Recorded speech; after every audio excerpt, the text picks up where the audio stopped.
Dear students, आप सभी का एक बार फिर से स्वागत है आपके अपने चैनल एक्सपी क्लासेस में। मैं चेतन प्रताप आज आपके लिए लेकर आया हूं सिंथेसिस के अंतर्गत जो सिंपल सेंटेंस है उसको बनाने की तीसरी विधि। हालांकि इसके पहले हम दो विधियां दे चुके हैं। आप चैनल की प्लेलिस्ट में जाके जिन भी स्टूडेंट ने वो नहीं देखी हैं वो वीडियो आप जरूर देखें। उन लेक्चर में आपको बहुत कुछ सीखने को मिलेगा। तो हालांकि इसके पहले जो मैं दो विधियां दे चुका हूं उनमें एक है पार्टिसिपल का प्रयोग करके सिंपल सेंटेंस बनाना और दूसरी है इन्फिनेटिव का प्रयोग करके सिंपल सेंटेंस बनाना। तो हालांकि इसको सिंपल सेंटेंस को बनाने की 8 विधियां हैं, उसमें ये तीसरी विधि है नॉमिनेटिव एब्सोल्यूट का प्रयोग करके। तो इसको शुरू करने से पहले मैं आपको बता दूं कि इसमें आपको पहले तो जो पार्टिसिपल का प्रयोग है यानी पार्टिसिपल का यूज करके जो सिंपल सेंटेंस बनाने की विधि है वो आप जरूर से देख लें, क्योंकि इसमें पार्टिसिपल का प्रयोग हम लोग करेंगे। तो उसके लिए जरूरी है कि आपको पहले पार्टिसिपल आना चाहिए। तो आप उस वीडियो को चैनल की प्लेलिस्ट में जाके जरूर देखिए। तो चलिए अब शुरू करते हैं। तो हालांकि इसमें मैं आपको कोई विशेष रूल्स नहीं बताने वाला, विदाउट रूल आप देखें, बहुत ही सरल कॉन्सेप्ट है, जरा सी बात है बस। तो समझिए, सबसे पहली बात, चूंकि सिंथेसिस का मतलब होता है सेंटेंस को जोड़ना, यहां हमें क्या होगा, हमें 2 या 2 से अधिक सिंपल सेंटेंस मिलेंगे। क्या मिलेंगे? तो यहां हम कम से कम 2 सेंटेंस मान के चलेंगे कि 2 तो हमारे पास होंगे ही होंगे। तो 2 या 2 से अधिक सिंपल सेंटेंस, 2 से अधिक भी हो सकते, लेकिन मिनिमम अपने पास 2 होंगे। यानी 2 सिंपल सेंटेंसेस को जोड़ के एक सिंपल सेंटेंस बनाना है, वो भी किस विधि से? नॉमिनेटिव एब्सोल्यूट से। नॉमिनेटिव एब्सोल्यूट से। तो समझिए, विदाउट रूल। नॉमिनेटिव का मतलब होता है कर्ता। क्या मतलब होता है? कर्ता, ध्यान दीजिएगा। और एब्सोल्यूट का मतलब होता है स्वतंत्र। तो आप जैसे कि नाम से स्पष्ट है, स्वतंत्र कर्ता, यानी स्वतंत्र कर्ता का प्रयोग करके हमें सिंथेसिस करना है। तो अब देखिए, अब हमें यहां क्या जो महत्वपूर्ण चीज है वो ध्यान रखना है। तो पहली चीज तो इसमें अपन को पार्टिसिपल का यूज करना आना चाहिए, नंबर 1। अब दूसरी बात, खैर ये तो ठीक है, अगर नहीं भी आता हो तो भी मैं आपको इस टेक्निक से बताऊंगा कि वो आपको आ जाएगा। देखिए, अब मेन इसमें क्या ध्यान देना है, अपन को 2 सेंटेंस मिलेंगे, नंबर 1 नंबर 2।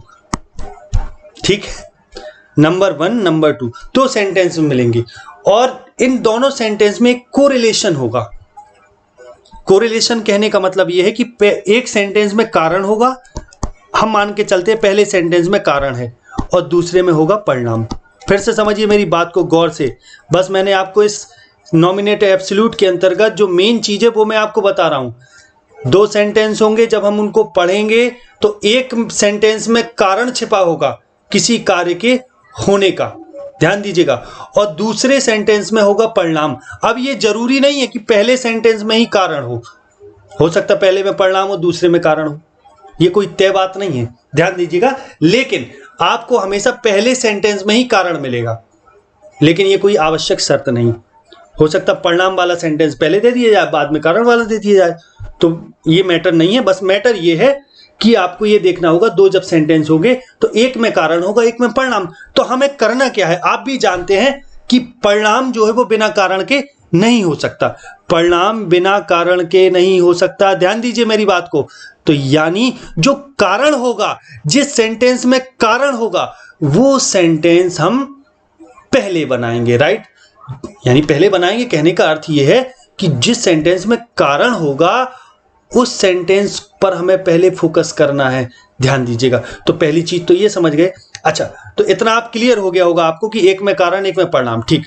अब दूसरा जो इसमें पॉइंट होगा, पहला पॉइंट तो ये होगा जब हम लोग अर्थ निकालेंगे तो एक में कारण एक में परिणाम मिलेगा, और दूसरा पॉइंट ये होगा कि दोनों सेंटेंस में कर्ता अलग अलग होंगे। क्या समझ गए? कर्ता अलग अलग होंगे, बस। अब समझिए, एग्जाम्पल के थ्रू आपको बिल्कुल आ जाएगा। तो अब करना क्या है, एग्जाम्पल के थ्रू देखें। सेंटेंस पढ़ते हैं। द सनसेट, सूर्य अस्त हो गया। The stars came up in the sky. पहला सेंटेंस कह रहा है कि सूर्य अस्त हो गया और दूसरा सेंटेंस कह रहा है कि जो तारे हैं came up in the sky, वो आकाश में निकल आए। तो पहले मुझे ये बताइए, यदि सूर्य अस्त ना होता तो तारे ना निकलते, यानी कारण क्या है, सूर्य का अस्त होना। तो पहले सेंटेंस में हमें क्या मिल गया, कारण, और दूसरे में हमें क्या मिल गया, परिणाम। और परिणाम ये हुए कि तारे आकाश में निकल आए। ठीक, इतनी बात समझ गए। सेंटेंस मिले, उनका अर्थ निकालिए, एक में कारण एक में परिणाम आपको मिल गया। और अब जरा दूसरी बात गौर से देखिए, पहले में सब्जेक्ट है द सन और दूसरे में सब्जेक्ट है द स्टार्स, यानी कर्ता अलग अलग। तो आपको मैं आवश्यक शर्त बता रहा हूं, नॉमिनेटिव एब्सोल्यूट हम कैसे तय करेंगे कि किन सेंटेंसेस को हम नॉमिनेटिव एब्सोल्यूट का प्रयोग करके बनाएंगे। तो सबसे बड़ी बात इसमें पहचान जो होगी, वो पहली पहचान ये होगी कि दोनों सेंटेंस के कर्ता अलग अलग होंगे। ध्यान दीजिएगा, मैं आपको पहचान बता रहा हूं कि जहां नॉमिनेटिव एब्सोल्यूट का प्रयोग करके हमें सिंपल सेंटेंस बनाना है। तो पहला जो पहचान होगी, सब्जेक्ट अलग अलग। दूसरी जो पहचान होगी, एक में कारण एक में परिणाम। बस इतनी बात समझ गए। तो ध्यान दीजिए, अब जिसमें कारण है, यानी कारण वाला कार्य पहले हुआ, तो उसके कर्ता को हमें होल्ड करके रखना है। जैसे ये लिखा द सन, होल्ड करके रखा हमने इसको, और फिर इसके बाद इसकी मेन वर्ब को हमें पार्टिसिपल से जोड़ देना है। किससे जोड़ देना है, पार्टिसिपल से। और ध्यान दीजिएगा, पार्टिसिपल 3 प्रकार का होता है। वीडियोस इसके मैं देख चुका हूं, इसका लेक्चर, आप उसको वीडियो को चैनल की प्लेलिस्ट में जाके जरूर देखें। अब पार्टिसिपल 3 प्रकार का, एक होता है प्रेजेंट, एक होता है परफेक्ट, एक होता है पास्ट। तो यहां प्रेजेंट और पास्ट पार्टिसिपल का ज्यादा यूज, परफेक्ट पार्टिसिपल का ज्यादा यूज होगा। प्रेजेंट और परफेक्ट पार्टिसिपल, ध्यान दीजिए मेरी बात को, प्रेजेंट पार्टिसिपल और परफेक्ट पार्टिसिपल। अब कैसे ये तय करेंगे कि किस में प्रेजेंट लगेगा किस में परफेक्ट लगेगा? तो बहुत सिंपल है, जब देखिए कि कार्य पूरा समाप्त हो गया फिर दूसरा शुरू हुआ, तो समझिए परफेक्ट पार्टिसिपल है।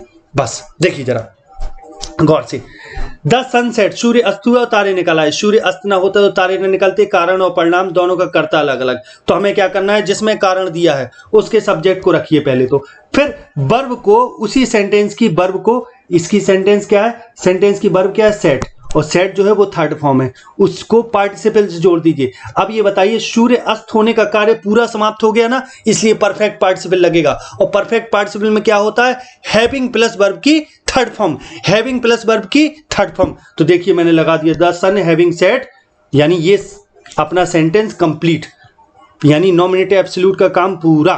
फिर कॉमा लगाइए और परिणाम वाला सेंटेंस जो कहते हैं लिख दीजिए। आपको इतना समझ में आ गया होगा। अब अगले सेंटेंस में और क्लियर कर लीजिए। अब आप पूछेंगे सर इसमें आप बताइए जरा, ये नॉमिनेटिव एब्सोल्यूट क्या है? तो भैया जो द सन है ना, ये नॉमिनेटिव एब्सोल्यूट का काम कर रहा है। क्यों? क्योंकि नॉमिनेटिव माने करता, एब्सोल्यूट का मतलब स्वतंत्र।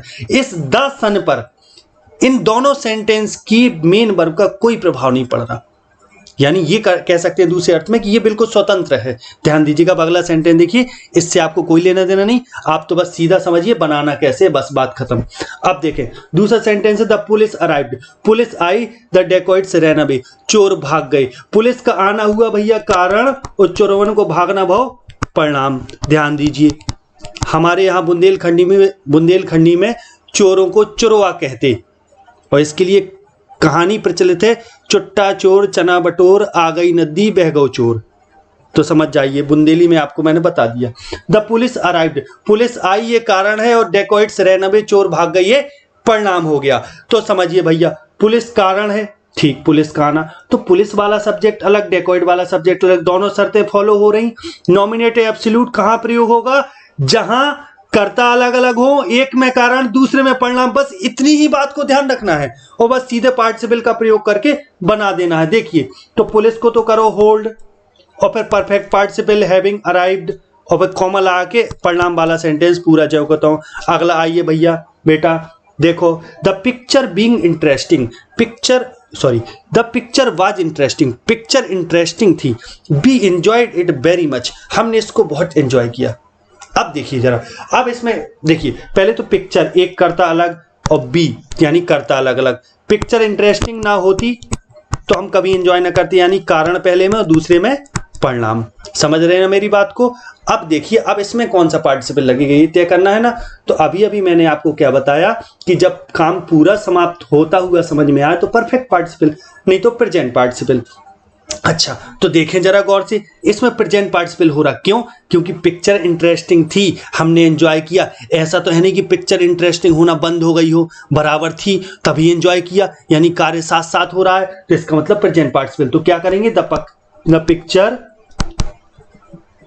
बीइंग इंटरेस्टिंग, हालांकि सेंटेंस लिखा है, मैं दोबारा लिख रहा हूं।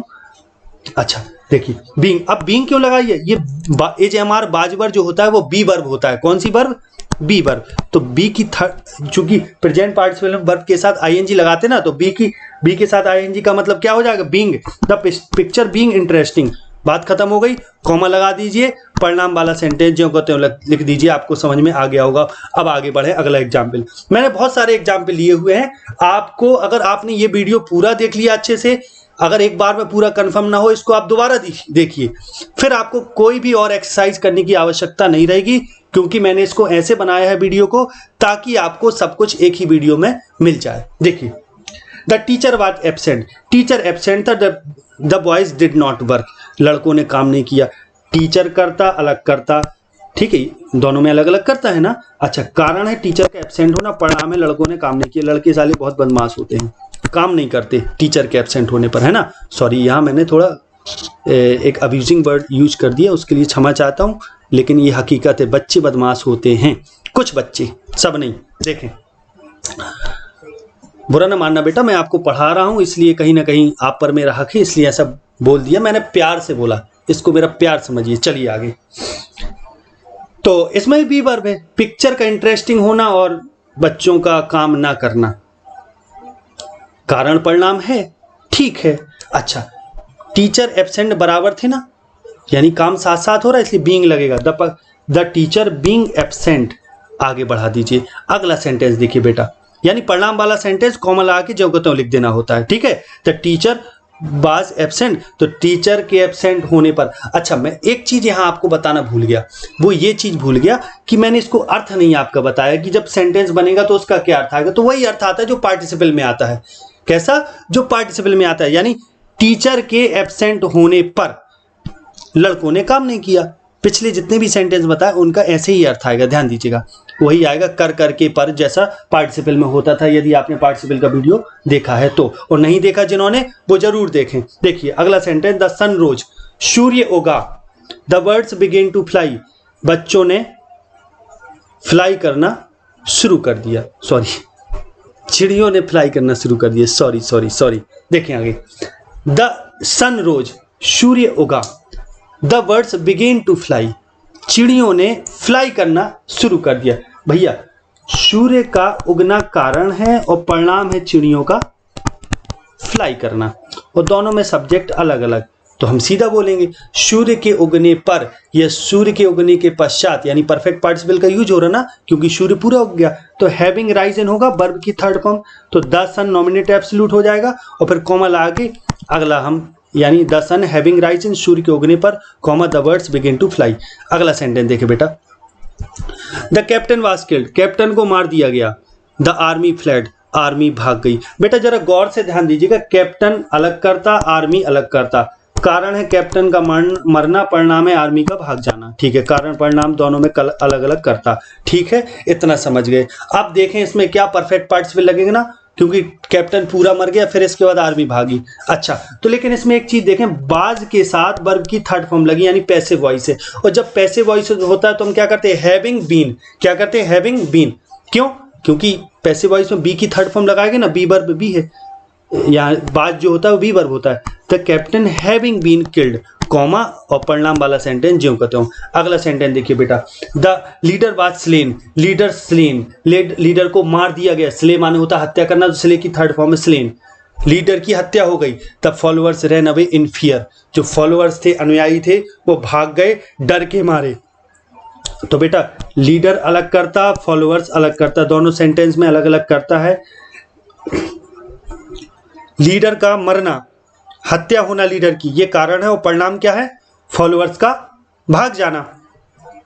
तो देखें जरा, तो यहां भी बी वर्ब आई, तो हैविंग बीन हो जाएगा स्लेन, टीचर के हत्या होने के बाद का अर्थ आ जाएगा के पश्चात, या ऐसे ही आ जाता ना। अच्छा देखिए, the followers ran away in fear. I think आप इतना समझ गए हो। आगे आइए, लास्ट एग्जाम्पल है बस। It was a holiday, holiday थी, छुट्टी थी। The student did not go to school, student school नहीं गए। तो हम क्या बोलेंगे, छुट्टी होने पर स्टूडेंट स्कूल नहीं गए, यही बोलेंगे ना। अच्छा, तो छुट्टी थी ये तो हो गया कारण, और परिणाम स्कूल ना जाना। और दोनों में करता अलग अलग, एक में स्टूडेंट एक में इट है।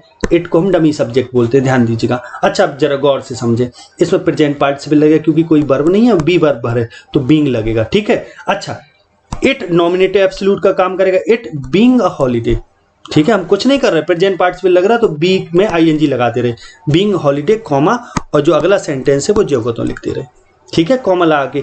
तो इस तरीके से ये जो कॉन्सेप्ट है आपका नॉमिनेटिव एब्सोल्यूट का, वो यही समाप्त होता है। आशा है ये कॉन्सेप्ट आपको पूरा ही समझ में आया होगा। यदि आया है तो आप इस वीडियो को लाइक जरूर करें, अधिक से अधिक अपने मित्रों से बताएं, अपने साथियों से बताएं, चैनल के बारे में जितना हो सके आप इसका प्रचार करें, क्योंकि आपके लिए बहुत मेहनत हो रही है। आशा करते हैं कि आप भी हमें इस तरह से सपोर्ट करेंगे और वीडियो को शेयर करेंगे। तो चलिए अब अगले वीडियो में मिलते हैं, तब तक के लिए नमस्कार, जय हिंद।